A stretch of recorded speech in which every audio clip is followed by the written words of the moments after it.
Hello, everyone, and yes, here it is Adarsh Dikshit, and in this lecture, we are going to discuss about fossil fuels. This is a very important topic from class 8th syllabus, right? And in this lecture, we are going to actually the chapter's name is combustion and fuels, right? So combustion is quite easy. That's why I'm not preparing the lecture on YouTube for that. And yes, fossil fuels we are going to discuss in this lecture. We are going to cover in this lecture. So first thing comes when we study this word fossil fuels. The first thing which comes in our brain, what are fossil fuels, right? So fossil fuels are formed by buried, dead, and decaying organic matter, plants and animals in the earth's crust under very high temperature and pressure over a period of millions of years, है ना? तो fossil fuels actual में क्या है? Fossil क्या होता है? Living organisms के जो रिमेन्स हैं, राइट? हजारों करोड़ों साल पहले किसी रीजन की वजह से कुछ प्लांट्स और एनिमल्स की डेथ हो गई, वो डेथ होने के बाद बरीड हो गए और समय के साथ under high temperature and pressure they get converted into a sort of fuel, right? That is called fossil fuel. Fossil fuels are referred as natural resources. इनको हम natural examples are coal, petroleum, natural gas, etc.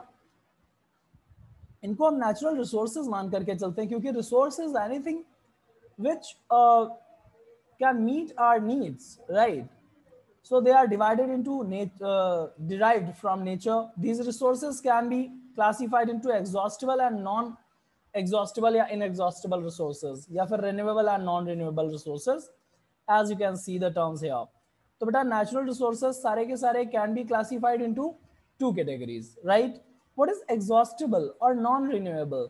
Exhaustible जो एक बार खत्म हो सकते हैं, right?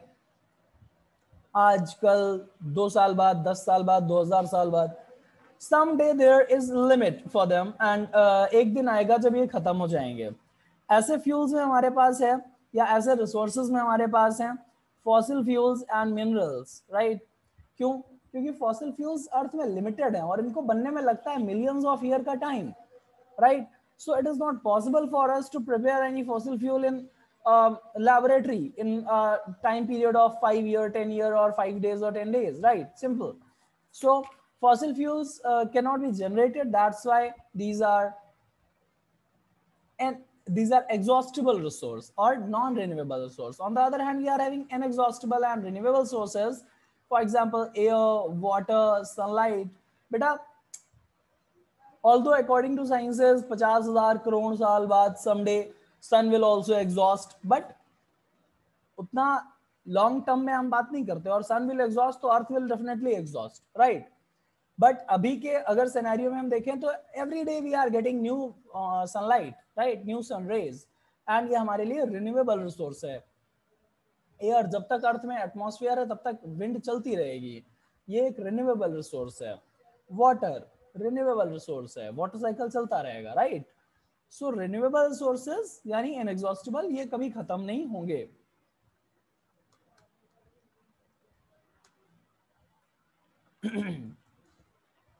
During industrial revolution, बच्चे आप लोगों ने हिस्ट्री में पढ़ा होगा 17th सेंचुरी में इंडस्ट्रियल रेवोल्यूशन हुए थे हमारे यूरोपियन कंट्रीज में, right? So during 17th century, during industrial revolution, the growing demand of energy due to the growing population was largely met by fossil fuels. उस समय fossil fuels तो बहुत ज़्यादा यूज हो रहा था, large scale पे यूज हो रहा था. Many technologies were also developed using these energy sources. Let's now study coal, petroleum. Yeah, what is coal? Coal is a solid and hard fossil fuel which is generally black or brownish in color, right? Black or brownish depends upon the percentage of carbon present in the fuel. Yeah. So it is used as fuel for cooking in the earlier times. Initial times में शुरुआती समय में जीवन के जब मानव सभ्यताएं develop हो रही थी तब बेटा इसको हम लोग फूड कुकिंग के लिए यूज करते थे. It was used to run steam engine. जब इंजन डेवलप हुए, पहला ट्रेन इंजन डेवलप हुआ, स्टीम इंजन, राइट? तो उसको रन करने के लिए यूज करते थे. Not just this, coal has various other uses. It is used in thermal power generation. What is thermal power generation? बेटा अल्टीमेट सोर्स ऑफ एनर्जी अर्थ में सन है, और अल्टीमेट फॉर्म जिसको हम यूज करेंगे वो इलेक्ट्रिकल एनर्जी है। आज के समय में ऐसा माना जाता है कि अगर आप किसी एनर्जी को इलेक्ट्रिकल एनर्जी में कन्वर्ट कर पा रहे हैं तो वो आपके लिए आसानी से यूजेबल फॉर्म ऑफ एनर्जी है, राइट। तो थर्मल पावर जनरेशन वो प्रोसेस होता है जिसमें हम लोग हीट एनर्जी से इलेक्ट्रिकल एनर्जी प्रोड्यूस करते हैं, ओके। वाया भाई फर्स्ट ऑफ ऑल हम हीट से वाटर को वेपर बना लेते हैं और फिर टरबाइन को उसी वेपर की एनर्जी से घुमा लेते हैं, right. In this way electricity is produced. It is prime requisite in iron and steel industry. Iron और स्टील इंडस्ट्री में बेटा सॉरी बड़ी स्केल में अपना कोल यूज होता है। These industries were earlier located near coal mines। शुरू में सोचिए इतनी बड़ी अमाउंट में इनकी जरूरत होती थी कि ट्रांसपोर्ट के खर्चे से बचने के लिए आयरन एंड स्टील कंपनीज को कोल माइंस के पास लगाया जाता था। As huge amount of coal was required in these industries, depending upon the carbon content in the coal, we have three types of coal, right? हमारे पास 4 type का कोल है, anthracite, bituminous and lignite. इन्होंने 3 ही दिया हुआ है, चौथा एक पीट होता है बेटा, सबसे गंदी क्वालिटी का कोल होता है, राइट, पीट, ओके।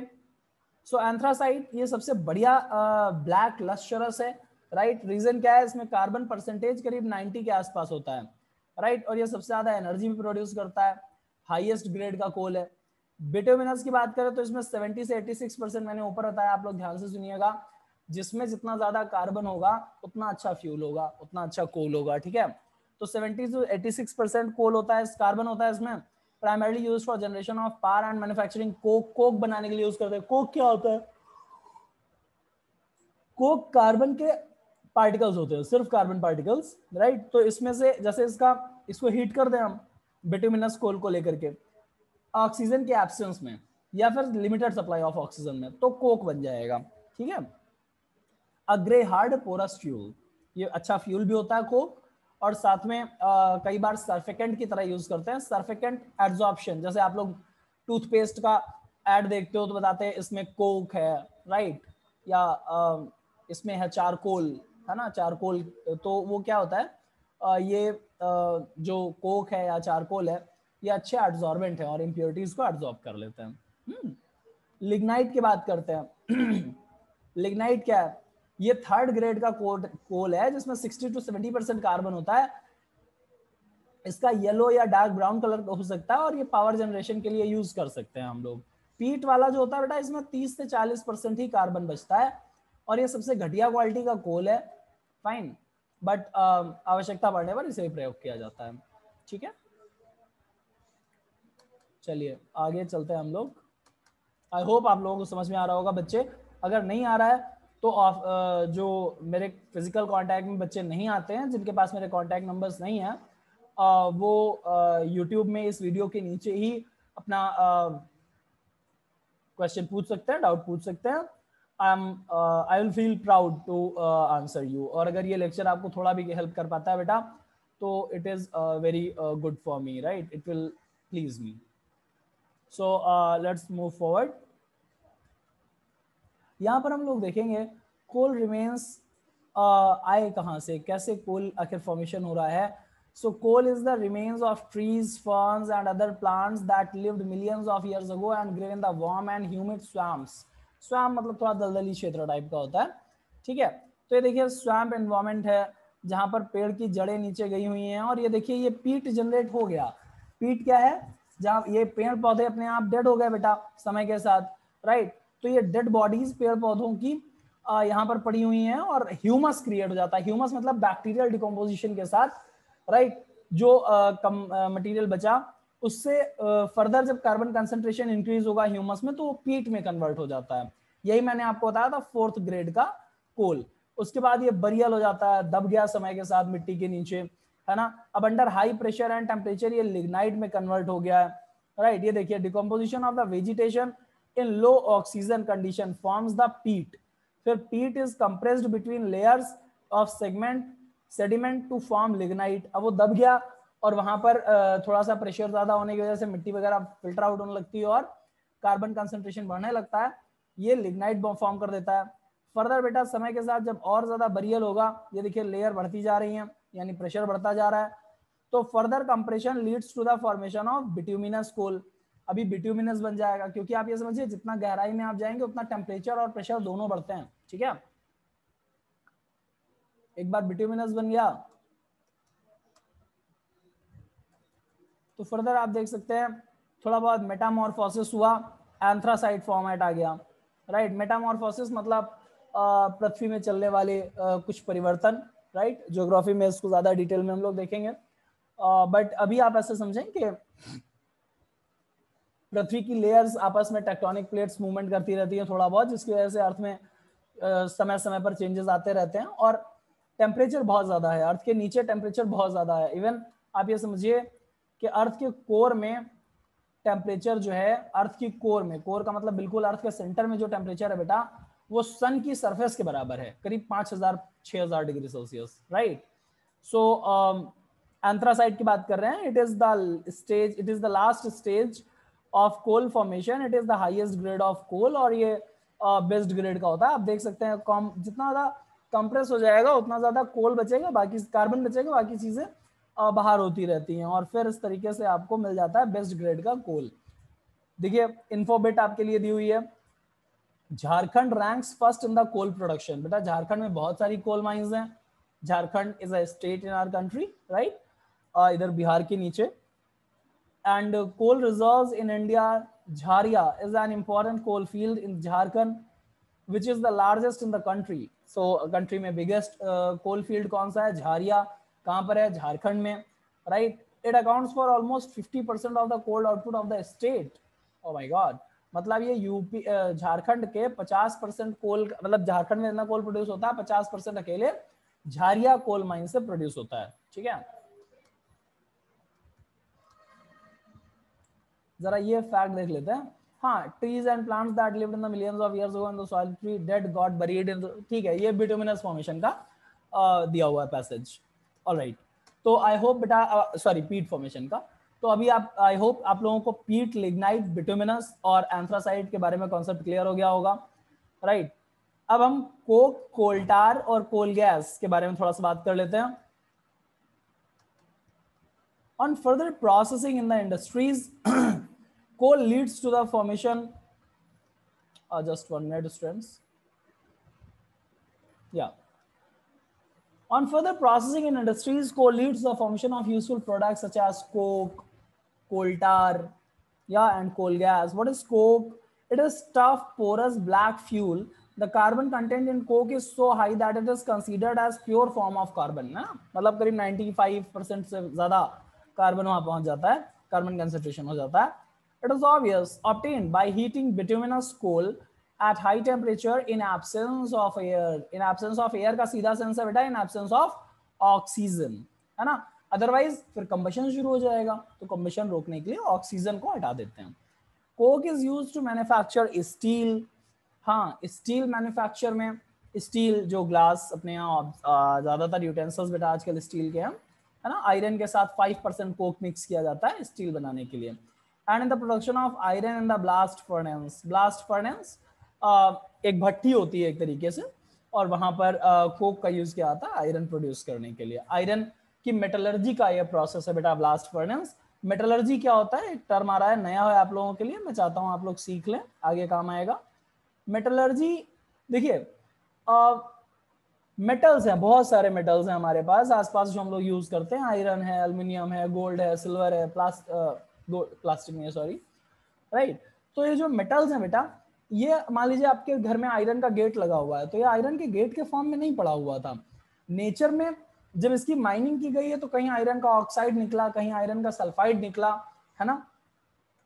फिर उनको ओर कहते हैं, ये मिनरल्स हैं, राइट, मिनरल्स हैं। और वो मिनरल जिसको हम सेलेक्ट करते हैं, मान लीजिए हमने आयरन सल्फाइड को सेलेक्ट किया कि ठीक है हम इससे मेटल को अलग करेंगे, तो the minerals which are selected for the extraction of the ore are called extraction of the metal are called ores, ठीक है। और ये ओर से मेटल निकालने का प्रोसेस कहलाता है मेटलर्जी, ठीक है।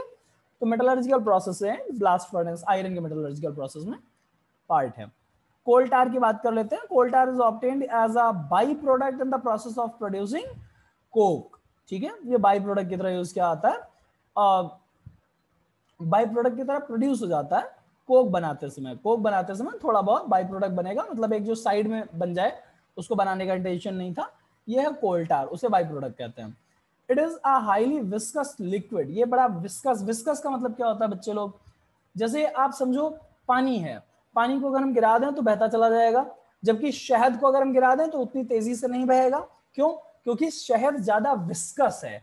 विस्कस फोर्स होता है दो लिक्विड्स की लेयर्स के बीच में लगने वाला फोर्स ऑफ अट्रैक्शन, राइट। और जो लिक्विड जितना ज्यादा विस्कस होगा उतना धीरे फ्लो करेगा, ये बात ध्यान रखिएगा। तो कोल टार हाईली विस्कस लिक्विड होता है एज एन अनप्लीजेंट स्मेल, और इसकी बेटा स्मेल बड़ी खराब होती है। Coal tar is used is one of the ingredients of anti dandruff and lice repelling shampoos. बेटा एंटी डैंड्रफ शैम्पूज आप लोग यूज करते हैं, लाइस मतलब जो जू हो जाते हैं खोपड़ी में, बालों में, राइट, उनको रिपेल करने के लिए भी कई बार हम लोग इसका कोल्टार, उन शैम्पूज को बनाने में कोल्टार एक छोटा सा इंग्रेडिएंट की तरह यूज किया जाता है। कुछ सोप्स और कुछ ऑइंटमेंट्स बनाने के लिए। सोप आप लोग समझते हैं, ऑइंटमेंट जो लिक्विड्स लगाए जाते हैं पेस्ट स्किन पे या हेयर्स में लगाए जाते हैं, ठीक है। Coal gas, very important. Like coal tar, it is also a byproduct as we get the process of producing coke and has an unpleasant smell. It is highly flammable gas having methane and as its main component. Sorry. Methane gas का formula हम अपने बच्चों को पहले बता चुके हैं, फिर से एक बार बता दें, CH4.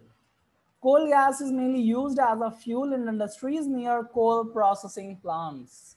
Yeah, this is all about coal. Now we are going to discuss about petroleum and natural gas.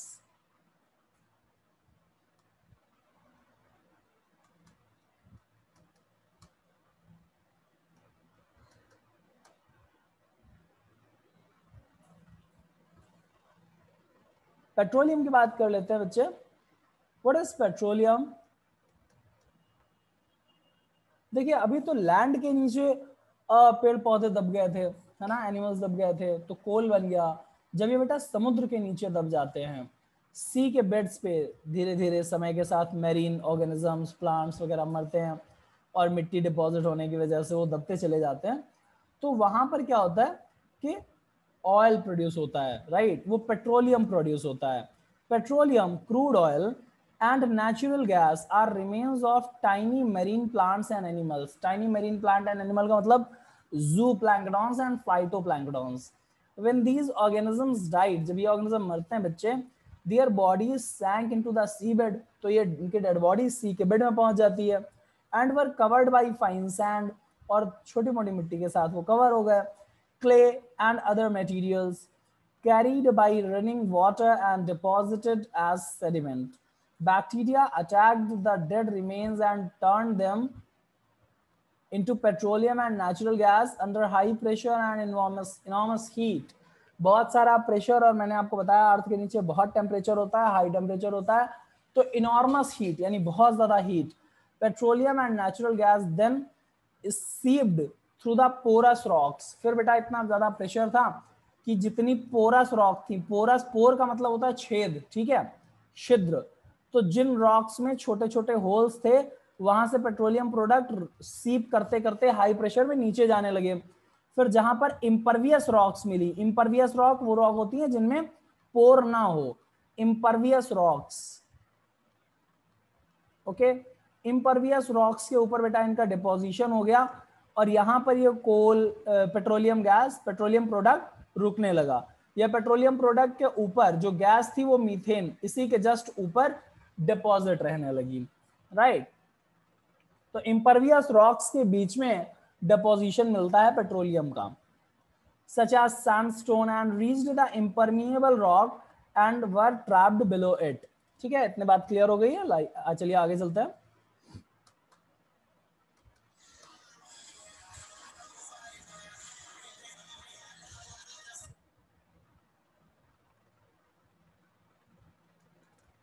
Extraction and refining of petroleum. Yeah, petroleum, a dark oily liquid, petroleum जो कि एक dark oily liquid है बेटा, and natural gas are extracted by drilling wells through the impermeable rocks. Petroleum or crude oil is a mixture of various components such as petroleum gas, diesel, petrol, lubricating oil, paraffin wax, etc. These components are separated from petroleum in the process called refining of petroleum, right? Petroleum दरअसल बेटा जो oil निकलता है वो तो crude oil निकलता है, right? और फिर वहां पर हमें करना पड़ता है रिफाइनिंग का प्रोसेस। रिफाइनिंग का मतलब क्या है? एक्चुअल में रिफाइनिंग इसकी की जाती है by a process called fractional distillation, and fractional distillation will just discuss, right? Actual में मान लीजिए आपके पास, मैं पहले इसको एक छोटे से एग्जांपल से एक्सप्लेन करने की कोशिश करता हूं। मान लीजिए आपके पास दो लिक्विड्स हैं, लिक्विड ए एंड बी, और इनका मिक्सचर है, ठीक बेटा? तो मान लीजिए लिक्विड ए का बॉइलिंग पॉइंट है 50 degree Celsius, 50 degree Celsius, and जो सब्सटेंस बी है इसका मेल्टिंग पॉइंट है 100 degree Celsius, boiling point, right? 100 degree Celsius. So right, so जब आप इनको हीट करेंगे तो पहले ये 50 डिग्री सेल्सियस वाला वेपराइज हो जाएगा, और उसकी वेपर्स को कंडेंस करके आप ए को अलग कर सकते हैं, राइट? तो जब आप सेपरेट करते हैं सबस्टेंस, दो लिक्विड्स को या दो से ज्यादा लिक्विड्स को, by using the fact that their boiling points are having enough difference, then this is called fractional distillation. Okay, so let's move forward and study the things in great detail. Petroleum, a dark oily liquid and a natural gas, are extracted by drilling wells through the impermeable rocks. Petroleum or crude oil is a mixture of various components such as petroleum gas, diesel, petrol, lubricating oil, paraffin wax, etc. These components separated from petroleum in the process called refining of petroleum. Yeah, this process is carried out in petroleum refineries. Yes बेटा, जहां पर refining of petroleum होता है उन factories को refineries बोलते हैं, ठीक है? ध्यान रखिएगा ये term, petroleum refineries, where it is heated to the temperature above 400 degree Celsius and then taken into fractional column, fractionating column, right? जहां पर ये हॉरिजॉन्टल ट्रेज लगी होती हैं और सेपरेट होता चला जाता है अलग अलग बॉइलिंग पॉइंट के according. In the column the vapour of petroleum rises which cool and condenses at different Heights depending upon the boiling points of the component, and then they are collected. Hydrocarbons, petroleum gas, which remain uncondensed, pass out the column, and this process is called fractional distillation. Right? इस fractional distillation को हम लोग जरा एक diagram से समझने की कोशिश करते हैं. ध्यान से देखिए इस डायग्राम को. ये फर्नेस है, फर्नेस मतलब भट्टी है, इसका काम है हीट प्रोड्यूस करना. क्रूड ऑयल यहां से इंटर करेगा, इस जगह पर आकर के ये वेपराइज कर चुका होगा, फिर आपने ये 400 डिग्री सेल्सियस के कॉलम में इसको छोड़ दिया. अब क्या होगा, जो 400 डिग्री से, जिसका बॉइलिंग पॉइंट 400 डिग्री सेल्सियस से भी ज्यादा है, वो तो नीचे इधर डिपॉजिट हो जाएगा. उसके बाद जो 400 डिग्री सेल्सियस के आसपास जिसकी वेपर्स मेंटेन है, जिसका बॉइलिंग पॉइंट 400 डिग्री सेल्सियस से कम है, वो सब वेपर बना करके, ये वॉल्व लगे हुए हैं बेटा, इनमें वॉल्व का काम होता है एक तरफ एंट्री अलाउ करना, मतलब नीचे से ऊपर तो जा सकते हैं, ऊपर से नीचे नहीं आ सकते, राइट? तो ये सारे वॉल्व लगे हुए, वेपर्स ऊपर जाएंगे, और फिर 300, ये देखिए 370 डिग्री सेल्सियस तक का टेम्परेचर यहाँ पर है. अब जो चीजें यहाँ पर लिक्विफाई हो जाएंगी वो इस ट्रे से आगे चली जाएंगी, इस पाइप से आगे चली जाएंगी, और बाकी वेपर्स फर्दर ऊपर चली जाएंगी, राइट? ऐसे फ्रैक्शनेटिंग कॉलम बनाया जाता है. मैंने बताया ये सब वॉल्व लगे हुए हैं, वॉल्व का काम है सिर्फ वन वे अलाउ करना, ये ऊपर तो जाएंगी वेपर्स, मगर लिक्विड बनेगा तो नीचे नहीं आ पाएगा, ठीक है? फिर वो लिक्विड इधर से निकलेगा, ये देखिए डीजल हो गया, उसके ऊपर जाएंगे तो ये केरोसिन हो गया, उसके ऊपर जाएंगे तो ये गैसोलीन हो गया, राइट? और उससे भी ऊपर जाएंगे तो आपकी गैस मिल जाएगी, जिसको हम लिक्विफाइड पेट्रोलियम गैस यानी एलपीजी बना देते हैं. और फर्दर आपको अमाइन रिकवरी यूनिट यहाँ पर होता है, जहां पर कुछ अमाइंस हम लोग निकाल लेते हैं और हाइड्रोजन सल्फाइड गैस निकल जाती है. इतनी चीजें क्लियर हो रही हैं? Now let's see. सबसे पहले यहाँ पर ये 400 डिग्री सेल्सियस के ऊपर वाले में हमें क्या क्या मिल रहा है, यहाँ पर बेटा लिक्विड लुब्रिकेटिंग ऑयल, जिसको हम लुब्रिकेशन के लिए यूज करते हैं। लुब्रिकेशन क्या होता है, जैसे आप लोग साइकिल चलाते हैं और साइकिल में मोबियल डलवाते हैं, ऑयल डलवाते हैं, जिससे वो स्मूथ फंक्शनिंग करे। So any substance which is used for the smooth functioning of the machine is called lubricating oil। या अगली बात करते हैं पैराफिन वैक्स की। पैराफिन वैक्स क्या है? पैराफिन वैक्स आपको कैंडल वगैरह बनाने के काम में आ जाता है, used for candles, Vaseline and ointments. Asphalt क्या है? एस्फाल्ट बेटा डामर होता है, जिसको हम लोग कहते हैं डामर, ठीक है। It is used for making roads. Alright, fuel oil की बात करते हैं, जो हमें 370 डिग्री सेल्सियस वाले कॉलम में मिला है। ये फ्यूल ऑयल क्या है? It is used for as a fuel for power stations and ships, ठीक है। फिर diesel, diesel is used as a fuel in heavy motor and it is also used as electric generator. आपकी cars में, buses में, trucks में diesel पड़ता है बेटा। फिर केरोसिन की बात करते हैं, तो केरोसिन अच्छा इन्हीं के बीच में आपको जो है खैर केरोसिन मिल रहा है अभी। तो केरोसिन क्या है? केरोसिन लैम्प्स, जो अपना आमतौर पर लोकल लैंग्वेज में मिट्टी का तेल भी बोलते हैं, राइट। केरोसिन ऑयल जिसे लैम्प्स में यूज करते हैं, स्टोव्स में यूज करते हैं, जेट एयरक्राफ्ट में यूज करते हैं। गैसोलीन की बात करते हैं, गैसोलीन या पेट्रोल जो अपना बाइक वगैरह में यूज होता है, छोटी कार्स में यूज होता है। और एलपीजी हमारे घरों में खाना पकाने के लिए, एलपीजी और पाइप से आ जाए तो पीएनजी के फॉर्म में, ठीक है। This is all about fractional distillation and different fractions of petroleum. Yeah. Now let me move forward.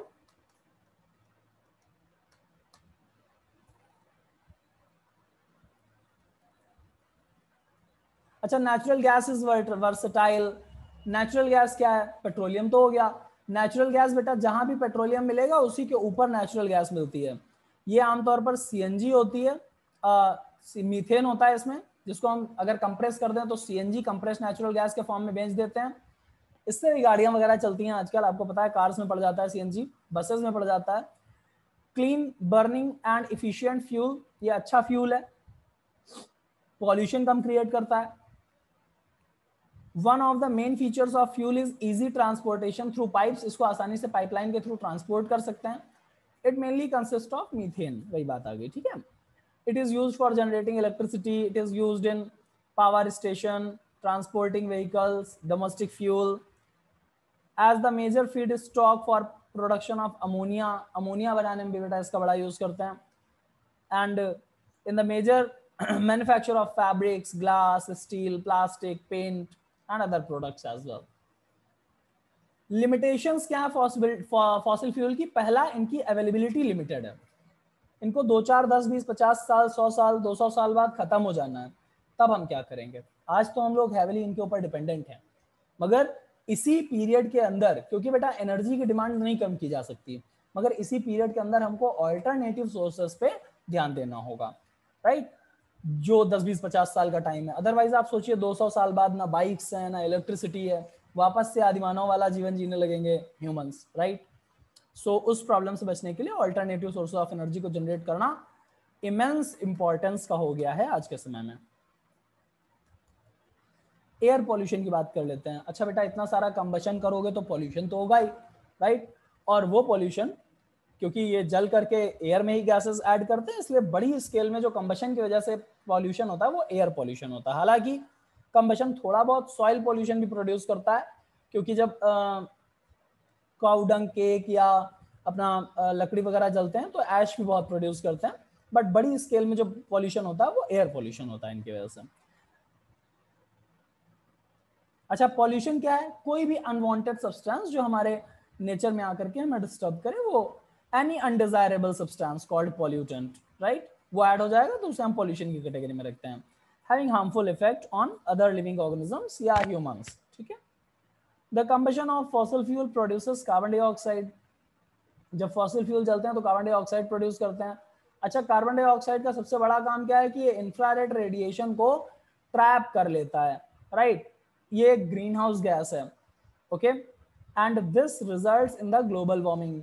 You must have heard this name बेटा। ग्लोबल वार्मिंग क्या होता है? It is average increase in the temperature of the earth, ठीक है। और ये temperature increase क्यों हो रहा है, कॉन्सेप्ट से समझिए। देखिए मान लीजिए ये हमारी अर्थ है, ओके अर्थ, और ये हमारा एटमॉस्फेयर है। इस एटमॉस्फेयर में कार्बन डाइऑक्साइड गैस है, और ये हमारा सन है। सन डे के टाइम में बच्चे क्या होता है कि सन से रेज हमारे पास आती रहती हैं, कोई बात नहीं, अर्थ का टेम्परेचर इंक्रीज हो गया। और रात के समय क्या होता है कि ये हीट अर्थ से बाहर जाती रहती है, फाइन। ये एक नेचुरल प्रोसेस है, और इस तरीके से हजारों करोड़ों सालों से डेली डे के टाइम में अर्थ हीट एब्जॉर्ब करती है और रात के समय रिलीज कर देती है ज्यादा अमाउंट में। रिलीज दिन के समय भी होती है, मगर रात में रिलीज वाला पार्ट ज्यादा होता है। इस वजह से टेम्परेचर डिक्रीज हो जाता है, और मॉर्निंग में 4 बजे के आसपास आप कूलेस्ट एटमॉस्फेयर, दिन का कूलेस्ट टेम्परेचर ऑब्जर्व करते हैं, राइट। अब पंगा कहां पर हो रहा है, पंगा ये हो रहा है बेटा कि जब ये रेडिएशन अर्थ से वापस जा रहा है तो कार्बन डाइऑक्साइड गैस इसको ट्रैप कर लेता है। अगर ट्रैप ना करे, सोचिए इंपॉर्टेंट भी है ये, राइट, अगर ट्रैप ना करे तो रात में 12 बजते बजते बेटा अर्थ कुल्फी हो जाए, अर्थ जम जाए, है ना। तो एटमॉस्फेयर हमें इस चीज से बचा करके भी रखता है। मगर यही ट्रैप अगर ज्यादा होने लगेगा तो पता चला कि जितनी हीट जानी चाहिए उतनी नहीं जा पा रही है, दिन के समय फिर नई हीट आ रही है। इसकी वजह से अर्थ का टेम्परेचर इंक्रीज हो रहा है। This average increase in temperature of earth is called global warming. और ऐसा माना जा रहा है कि लगभग 1 साल में 2 degree Celsius average temperature increase हो जाता है। इससे क्या होता है बेटा, इससे प्रॉब्लम यह आएगी कि जो हमारे पोलर आइस कैप्स हैं, जो पोल्स में बर्फ के बड़े बड़े रिजर्व जमा हैं, वो पिघल जाएंगे। उससे क्या होगा, उससे पहले बाढ़ आएगी, फिर नदियां सूख जाएंगी तो सूखा पड़ेगा, है ना। तो बड़ा नेचुरल डिस्टर्बेंस हो जाएगा, ग्लोबल वार्मिंग से बड़ी स्केल पे लाइफ खत्म हो जाएंगी, है ना। इस वजह से इससे बचने के लिए हम लोग लगातार कोशिश कर रहे हैं कि फ्यूल्स कम जलाएं या कम पॉल्यूशन प्रोड्यूस करें, ठीक है।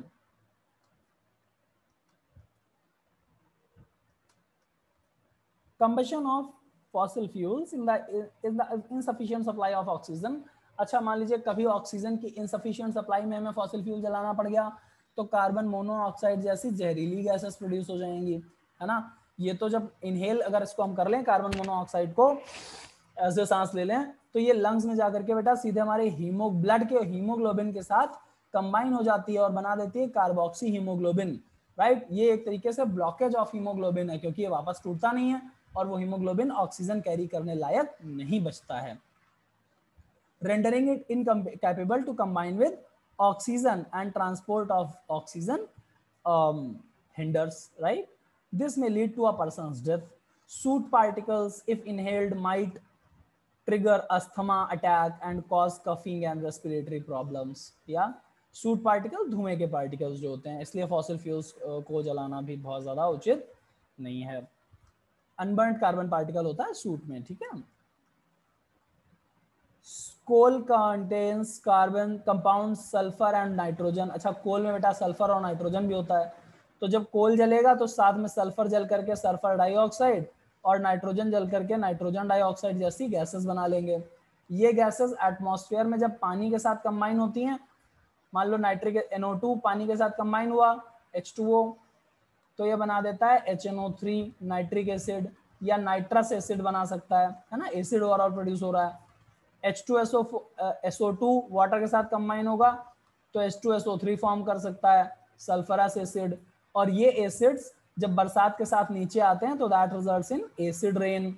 इससे क्या होता है, इससे सॉइल की फर्टिलिटी पे फर्क पड़ सकता है, सॉइल एसिडिक हो जाएगी। और क्या हो सकता है, ताजमहल जैसी बिल्डिंग्स, कार्बोनेट, कैल्शियम कार्बोनेट है, वो एसिड के कांटेक्ट में आएगा तो रिएक्शन करेगा, कार्बन डाइऑक्साइड प्रोड्यूस करेगा, तो जो हमारे मार्बल बिल्डिंग्स हैं वो खराब हो रही हैं। एक्वेटिक लाइफ पे बड़ा फर्क पड़ता है बेटा, है ना। एक्वेटिक लाइफ पे क्या फर्क पड़ता है कि मान लीजिए वाटर बॉडी का पीएच चेंज हो गया, एसिडिक ज्यादा हो गया तो मछलियां मरने लगेंगी, दूसरे प्लांट्स मरने लगेंगे। तो ज्यादा एसिडिक रेन भी एक बड़ा पोल्यूशन का रीजन है और बड़ी चिंता का विषय है। ओके चलिए आगे देखते हैं, conservation of fossil fuels. Yes, air pollution तो मान लीजिए एक तरफ है, उसके साथ में हमें कंजर्वेशन भी तो फॉसिल फ्यूल का करना है, क्योंकि कंजर्वेशन नहीं करेंगे तो आगे की जनरेशन यूज क्या करेगी जब तक हमारे पास नए सोर्सेज नहीं आ रहे हैं। तो कंजर्वेशन करने का बेटा एक ही तरीका है कि हम ऑल्टरनेटिव सोर्सेज यानी रिन्यूएबल सोर्सेज को ज्यादा यूज करें, right. Since fossil fuels are available in the limited amount, it is necessary to conserve them and use these wisely. Some alternative sources of energy such as solar energy, tidal energy, geothermal energy, which can be used to satisfy the growing demands of energy, right? Yes. Now बेटा मैं चाहता हूं कि आप लोग ये questions जरूर करें और ये फ्लो चार्ट एक बार देख लीजिएगा, ओके। साइंस के नए वर्ड्स वैसे मैं इन पे डिस्कशन कर चुका हूं, बट फिर भी बता देता हूं। इग्निशन टेम्परेचर वो टेम्परेचर जिसमें कोई सब्सटेंस जलना शुरू कर दे। फ्यूल वो चीजें होती हैं जिनसे एनर्जी प्रोड्यूस होती है। Calorific value is the amount of energy produced by the combustion of unit mass of any fuel. Exhaustible natural resources जो कभी खत्म हो जाएंगे, इनएग्जॉस्टिबल नेचुरल रिसोर्सेज जो कभी खत्म नहीं होंगे, रिन्यूएबल है वो। फॉसिल फ्यूल्स जो प्लांट और एनिमल्स के डिकम्पोजिशन से मिलियंस ऑफ ईयर्स में बने हैं। Fractional distillation, the process which we are using to separate the different parts of different components of petroleum. And refining बेटा एक तरीके से process of purification and separation होता है, ठीक है। This is all about it and this is all about this chapter. I hope students आपको ये चैप्टर समझ में आया होगा। कोई वीडियो लाइक करने की जरूरत नहीं है, ठीक है। आपका मर्जी करे लाइक करिए, चैनल मर्जी करे सब्सक्राइब करिए, ना मर्जी करे ना करिए, मगर जो भी आपके क्लास 8 के फ्रेंड्स हों उनको ये वीडियो शेयर जरूर कर दीजिए, जिससे कि उनका पढ़ाई रुके नहीं इस कोविड-19 के टाइम पर भी। थैंक यू स्टूडेंट्स, जय Hind, keep learning and stay healthy and stay safe. Thank you.